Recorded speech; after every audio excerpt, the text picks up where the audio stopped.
नमस्कार। आप देख रहे हैं एमपी तक। मध्य प्रदेश की इस शादी की चर्चा पूरे देश में हो गई है, या यूं कहूं कि पूरे देश में ये शादी मशहूर हो गई है। मध्य प्रदेश का कौन सा इलाका और शादी क्यों मशहूर हुई, ये मैं आपको बताऊंगा। इससे पहले आपको तस्वीरें दिखाऊंगा। तस्वीरें देखिए और शादी की रौनक देखिए।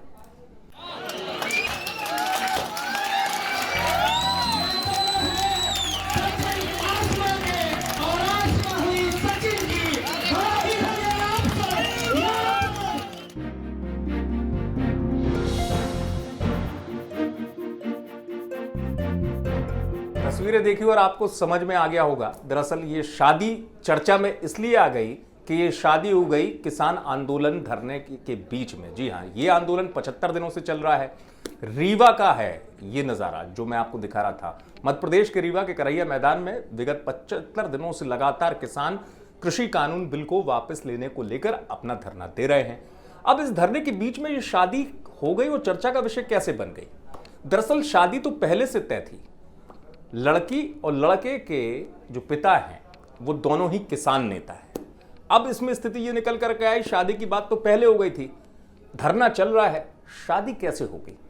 तो दोनों ने एक निश्चय लिया कि अगर इतने दिनों तक 75 दिनों तक दृढ़ संकल्पित होकर अगर ये धरना दिया है, धरने से उठे नहीं तो उठेंगे नहीं धरने से, शादी भले धरना स्थल पर हो जाए। तो हुआ भी ऐसे ही कुछ। जी हाँ, मामला है रीवा का। और रीवा में किसान नेता हैं, किसान सभा के नेता रामजीत सिंह, उनके बेटे सचिन की शादी किसान नेता विष्णुकांत की बेटी आसमा से पहले ही तय हो चुकी थी। लेकिन चूंकि धरना चल रहा है और लगातार बड़ी संख्या में वहां किसान बैठते हैं धरने पर, अब इस बीच में से जो किसानों का प्रतिनिधित्व करने वाले नेता हैं वो कैसे धरना छोड़कर जाए।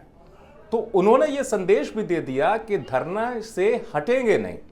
रहा सवाल शादी ब्याह का, तो शादी इसी धरना स्थल पर होगी। और हुआ भी कुछ ऐसे ही। शादी भी हुई कुछ अनोखे अंदाज में, इस अंदाज में कि जो वहां पर मौजूद हजारों की भीड़ थी वो देखती रह गई शादी को, और साथ ही ये शादी चर्चा का विषय बन गई। दरअसल इस शादी का मकसद इस तरीके से समझिए कि किसान नेता जो है वो ये संदेश देना चाहते थे कि उनके आंदोलन के बीच में, धरने के बीच में प्राथमिकता सिर्फ उनका संकल्प है, यानी वो धरना जो लगातार दे रहे हैं, 75 दिन हो गए हैं। इस बीच में अगर शादी भी आई तो ये संदेश भी दे दिया गया कि हम डटे रहेंगे, हमारा संकल्प मजबूत है। और इस शादी चर्चा में इसलिए भी आ गई कि दूल्हा दुल्हन ने वहीं धरना स्थल पर फेरे लिए। तस्वीरें मैंने आपको पहले दिखाई। और फेरे तो लिए ही साथ संविधान की शपथ भी खाई। इसके दो संदेश थे कि संविधान जो है हमारा देश का, वो हमें लोकतंत्र की अवधारणा यानी लोकतंत्र का अधिकार देता है, लोकतंत्र की उपस्थिति का एहसास कराता है। दूसरा मकसद ये भी था कि समाज में जो कुरीति फैली हुई है कि दहेज लेना है, भव्य शादी होगी, शादी पर करोड़ों रुपए खर्च होंगे, तो इस दोनों संदेश को इस शादी में दे दिया गया। और साथ ही साथ मकसद ये भी था कि लगातार किसान जो अपनी आवाज बुलंद कर रहे हैं, चाहे वो दिल्ली हो, लेकिन मध्य प्रदेश में भी, चूंकि अब ये किसान नेता और उनके साथ उनके हजारों समर्थक किसान 75 दिनों से मध्य प्रदेश में रीवा में ये डटे हुए हैं।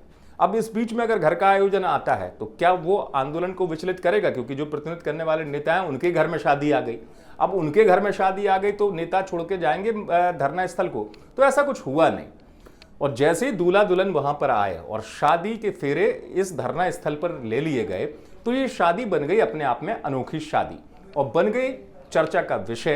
प्रदेश में नहीं, पूरे देश में ये शादी चर्चा का विषय बन गई। मकसद साफ था, जैसे मैंने पहले आपसे कहा कि कृषि कानून बिल वापस ना लेने की सूरत में लगातार किसान जिस तरीके से अपना आंदोलन कर रहे हैं, उस आंदोलन के बीच में चाहे कोई स्थिति आए, किसान अपना धरने स्थल को छोड़ने को तैयार नहीं है। इस बीच में ये शादी भी हो गई और धरना भी चलता रहा, और चलती रही ये चर्चा भी कि कोई भी स्थिति आंदोलन को प्रभावित नहीं करेगी।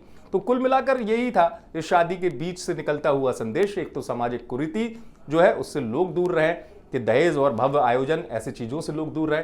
साथ ही साथ किसान जो है उनकी एकता पर, यानी कि किसानों के बीच जो किसान अपनी ताकत दिखा रहे हैं, सरकार को संदेश देना चाह रहे हैं, ये संदेश भी इस शादी के जरिए चला गया कि शादी तो अनोखी हो गई। साथ ही साथ ये संदेश भी चला गया कि किसान जो है वो संकल्पित हैं, उनके धरने के बीच में कोई भी स्थिति आएगी, जैसे मैं पहले आपसे कह रहा था, वो उनको प्रभावित नहीं करेगी। और दूल्हा दुल्हन भी उसी अंदाज में रंगे नजर आए। दूल्हा दुल्हन भी बड़े सादगी के साथ वहां पहुंचे थे, फेरे लिए तमाम किसानों के बीच में, धरना स्थल के बीच में अगर शहनाई गूंजे तो उसके मायने अलग हो जाते हैं। आप समझ सकते हैं कि धरना स्थल पर अगर शहनाई बज रही हो, फेरे लिए जा रहे हों, तो वहाँ मौजूद जो आंदोलनकारी हैं उनके बीच में भी ये शादी चर्चा का विषय बन गई। संदेश भी सीधे तौर पर चला गया और साथ ही साथ ये तस्वीर भी साफ हो गई इस अनोखी शादी के जरिए कि जो किसान आंदोलन है वो प्रभावित नहीं होता है तमाम चीज़ों से। और दोनों ही परिवारों ने इस तरीके से निर्णय लिया कि इस निर्णय की चर्चा अब पूरे देश में हो रही है। आप देखते रहिए MP तक।